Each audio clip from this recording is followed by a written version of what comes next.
Hello, people. It's your girl Njay. So I just want to share with us, as always, like a sister.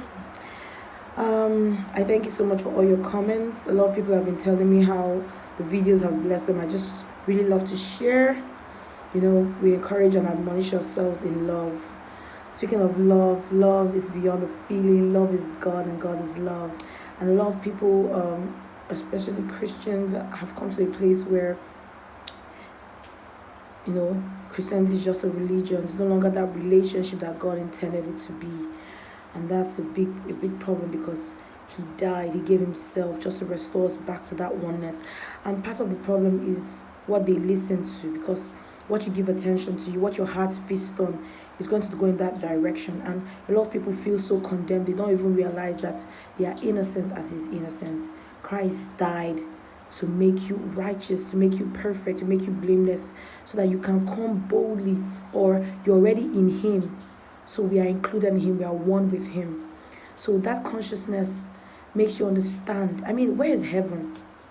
When you think about it, God resides on the inside of you. You are His temple. Your body is His temple. Man, I could talk about your body's temple. That's a whole big thing. That means your body is not just this flesh. It's like a technology. Oh my God, guys. I don't want to go there, but let's just talk about how God resides in you. And guess what? God doesn't live in heaven. Heaven lives inside God. And what does that mean, that heaven lives inside you? Just think about this. It's mind-blowing, guys, when you think about that God lives on the inside of you. I mean, everything in God is inside of you. So heaven is not up. How people say, I lift up my eye. I mean, it's crazy. So God is calling us back to that place where we understand, that place of fellowship. Fellowship is not, I know we should come to a place that is not, it's awesome to have a time out, set out, but you're so conscious of Him every time, every moment, when you're cooking, when you're out, when you're working, because you don't come to His presence the way we say, oh, when I'm in God's presence, we're in church. We are the church, we are the body. We are always in His presence.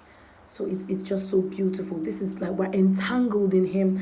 We're entangled as one. We have become one with Him. I mean, just think about these things. It's so amazing. So heaven is not up. It's not in the clouds. Heaven is inside of us. Inside of us. I know when that scripture that says, in Christ, when we came into Christ, we are seated in heavenly places in Christ. When it becomes a reality to you, when it comes, many things are just mere words. We've come to a place where we abuse words, but words are actually realities. Some people are still battling with not talking anyhow. When we're trying to understand that the words you speak are life. They are alive, and the words that God speaks much more. They are alive. They are living realities. So when Paul wrote that we are seated in heavenly places in Christ, it was not just words. It's a functional song, a song that these words have transcended, to just become mere words, to a living reality. I understand that He functions in heaven. That's why death is not a ticket to heaven. Christ is, and Christ has given us access to all of God. We have the fullness of God dwelling bodily on the inside of us. Sometimes that's why I emphasize on the practice of meditation, for some of us that have been following. When you sit through and think that in Christ, I am seated in heavenly places beyond time. A lot of people think that, when death comes, that's when they go to heaven. They don't understand that you are living in eternity now. Death is not the ticket to heaven. Christ is.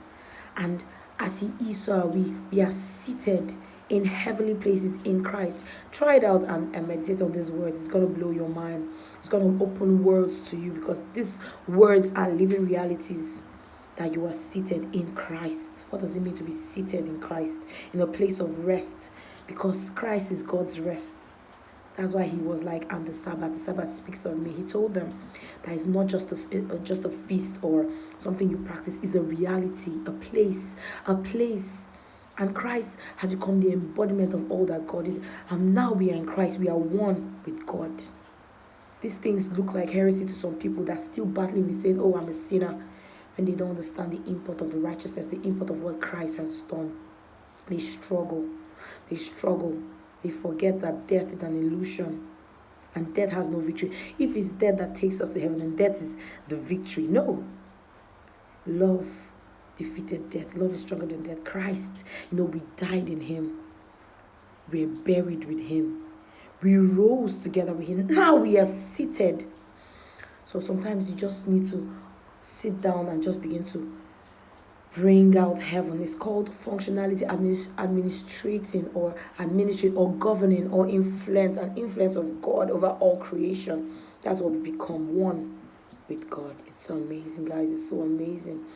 I'd like to tell you more, but I just want you to, sit back. Remember how I taught you about meditation? Begin to use your heart to reflect on how I am in him, in heavenly places. That means I am everywhere, just like he is. Okay, guys, I want to know what your meditation brought you. Don't forget to like, comment, share. I'm happy when we learn these things. It's so amazing. This life is beyond rules. It's beyond just a religion. It's a life. It's a reality. It's a relationship with God. Joining the dance of Trinity. It's so much joy, so much beauty. All right, have a lovely day. Bye.